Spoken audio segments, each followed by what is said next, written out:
చంద్రబాబు నాయుడు గారు. నేను జీవితంలో బీజేపీతో జట్టు కట్టను అన్నాడు, జట్టు కట్టాడు. ఏమిచ్చారని విభజన హామీలు ఏమైనా నెరవేర్చారా? లేకుంటే స్పెషల్ స్టేటస్ ఇచ్చారా? స్పెషల్ ప్యాకేజ్ ఇచ్చారా? ఏమీ లేదు. ఇది ఎందుకు ఆయన జట్టు కట్టాడంటే ఓన్లీ జగన్మోహన్ రెడ్డి చేస్తున్న సంక్షేమ కార్యక్రమాలు ప్రజలు ఆకర్షితులై ప్రజలు జగన్మోహన్ రెడ్డి గారి వెంట ఉన్నారు కాబట్టి వాళ్ళని కలుపుకొని మేము ఓడించాలి జగన్మోహన్ రెడ్డిని అని అంటున్నారు. మీ కళలు కళ్ళలు కాక తప్పదు. మాలాంటి సైనికులు అనేక మంది వాస్తవాల మీద నిలబడి వాస్తవాలను వాస్తవంగా స్వీకరించి పేద ప్రజల కోసం జగన్మోహన్ రెడ్డి గారు చేస్తున్న యజ్ఞంలో భాగస్వాములైనటువంటి మేమంతా కూడా ఈ యొక్క జగన్మోహన్ రెడ్డి పరిపాలనకు పేదల యొక్క పక్షపాతిగా ఆయన చేస్తున్న సంక్షేమ కార్యక్రమాలకు మేము సాక్షులు. మేమే కాదు, లబ్ధిదారులంతా కూడా సాక్షులు. అదేవిధంగా వారే స్టార్ క్యాంపెయినర్లుగా ఈరోజు గ్రామాల్లో పనిచేస్తా ఉన్నారు. మీ యొక్క అపవిత్ర కూటమి కలయిక ఇదే మీ ఓటమికి దారి తీస్తా ఉంది. ఎందుకంటే మీరు చెప్పింది ఏది చేయలేదు. డాక్రా రుణమాఫీ అన్నారు, చేయలేదు. రైతు రుణమాఫీ అన్నారు, చేయలేదు. అదే జగన్మోహన్ రెడ్డి గారు ఆసరా పథకం ద్వారా డాక్రా రుణమాఫీ 26,000 కోట్ల రూపాయలు అక్క చెల్లెమ్మల ఖాతాల్లో డైరెక్ట్ గా డీబీటీ డైరెక్ట్ బెనిఫిట్ ట్రాన్స్ఫర్ ద్వారా వాళ్ళ అకౌంట్లో వేశారు. అదేవిధంగా చేయూత అనే కార్యక్రమాన్ని 75,000 ప్రతి మహిళకి అందిస్తానన్నాడు 4 విడతలుగా. అదేవిధంగా వాళ్ళకి చేయూతనిచ్చారు. 45 సంవత్సరాలు నిండి 60 సంవత్సరాల లోపు వాళ్ళందరికీ కూడా వాళ్ళ జీవితాలు మెరుగు చేసుకోవడం కోసం ఆ యొక్క ఆసరా చేయూత నిధులు ఉపయోగపడ్డాయి. జీవితాలు బాగుపడతా ఉన్నాయి. అదేవిధంగా ఈరోజు విద్య ఒక పెట్టుబడిగా డాక్టర్ బాబాసాహెబ్ అంబేద్కర్ చెప్పినటువంటి సిద్ధాంతాలు ఏదైతే ఉన్నాయో వాటిని పేద ప్రజల సంక్షేమం కోసం, వాళ్ళ అభివృద్ధి కోసం, అభివృద్ధి సూచీలో ఈరోజు చాలా సాటిస్ఫాక్షన్ లైఫ్ జీవిస్తా ఉన్నారు. పేద ప్రజల సంతోషాన్ని, తృప్తిని వ్యక్తం చేస్తా ఉన్నారు.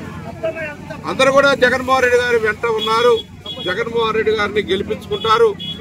మీ యొక్క అపవిత్ర కలయిక కూటమి ఈరోజు జరుగుతున్నటువంటి యుద్ధం పేద ప్రజలకి, పెట్టుబడిదారులకి, కార్పొరేట్ వ్యవస్థకి, రైతు కూలీలకి, వ్యవసాయ కూలీలకి వీళ్ళకి జరుగుతుంది పోరాటం.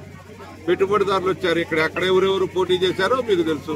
పక్క నియోజకవర్గంలో పేదల ప్రతినిధిగా మరి తిరుపతిరావు పోటీ చేశాడు.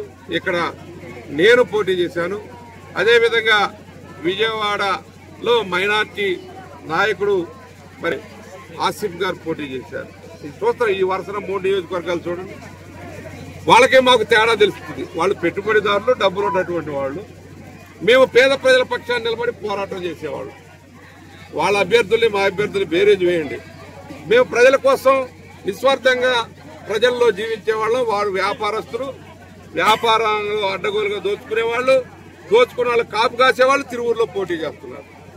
దోచుకునే వాళ్ళకి, రియల్ ఎస్టేట్ వ్యాపారస్తులకి అండగా నిలబడేటటువంటి ఒక వ్యక్తిని తీసుకొచ్చి గుంటూరు జిల్లా నుంచి ఇక్కడ పోటీ పెట్టారు. మాకు వాళ్ళకి అభ్యర్థుల్లోనే తేడా ఉంది, ప్రజల్లోనే తేడా ఉంది. వాళ్ళు పెట్టుబడిదారులు, మేము బడుగు వర్గాలకు చెందినటువంటి వ్యక్తులు, దళిత, బీసీ, మైనార్టీ వర్గాలకి. ఈ 3 నియోజకవర్గాల వర్షం చూడండి. అదే కాదు వ్యవసాయ మరి కూలీలంతా కూడా ఈరోజు మా పక్షాన్ని నిలబడి ఉన్నారు. Middle class, lower middle class అంతా కూడా మా వెంట ఉన్నారు. ఒక ఏదైతే డబ్బున్నటువంటి వాళ్ళు పెట్టుబడిదారులే మీ వెంట ఉన్నారు. మీ ఆటలు చల్లవు. ఓట్లేసేది అంతా కూడా పేద ప్రజానీకం.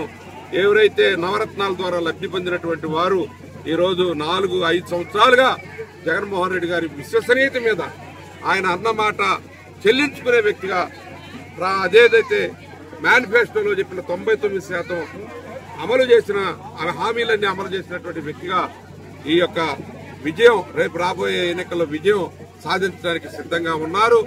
మీ కళలన్నీ కూడా కళ్ళలుగాక మానవు. అందుకనే మీరంతా కూడా ఏవో కళ్ళగంటా ఉన్నారు. డబ్బుతో సాధించవచ్చు అనుకుంటున్నారు. డబ్బుతోటి ప్రేమను కొనలేరండి, డబ్బుతోటి మతాన్ని కొనలేరు. ఏదో మరి ముస్లిం మైనార్టీలు జమాత్ మొత్తం కూడా మేము కొంటామని కొంతమంది కోతలు వస్తాం. జమాత్ అనేది అది ఒక సమూహం, ఒక కాంగ్రిగేషన్. ఆ కాంగ్రిగేషన్ లో మరి మత విశ్వాసాలు కలిగినటువంటి వ్యక్తులు అమ్ముడు పోరు.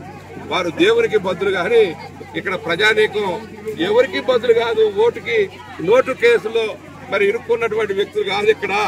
ఇక్కడ జరిగేది ఏంటంటే ఏదైతే మీరు సమూహాలను కొనాలనుకుంటున్నారో మీ అన్ని కూడా వృధా, మీ ప్రయాస వృధా.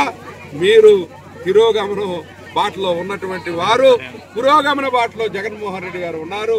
తప్పనిసరిగా విజయం సాధించి విజయవాడ పార్లమెంట్ కేసీఆర్ నాని గారిని, అదేవిధంగా నన్ను వైనాట్ 175 మేము చూస్తారు. సినిమా చూపిస్తాం, చూడండి. మేమే చూపిస్తాం, మీకు ప్రజలు చూపిస్తారు, పేద ప్రజానీకం చూపిస్తారని చెప్పి అందరికీ మరి రాష్ట్ర ప్రజానీకాన్ని తెలియజేసుకుంటూ జగన్మోహన్ రెడ్డి గారిని బలపరచండి. నిజాలు చెప్పే వ్యక్తులను బలపరచండి. అబద్ధం పూటకం వాగ్దానాలు చేసేటటువంటి నమ్మొద్దని చెప్పి ప్రజల్ని విజ్ఞప్తి చేస్తూ ఫ్యాన్ గుర్తు మీద ఓటు వేయాల్సిందిగా కోరుకుంటూ థ్యాంక్ యూ.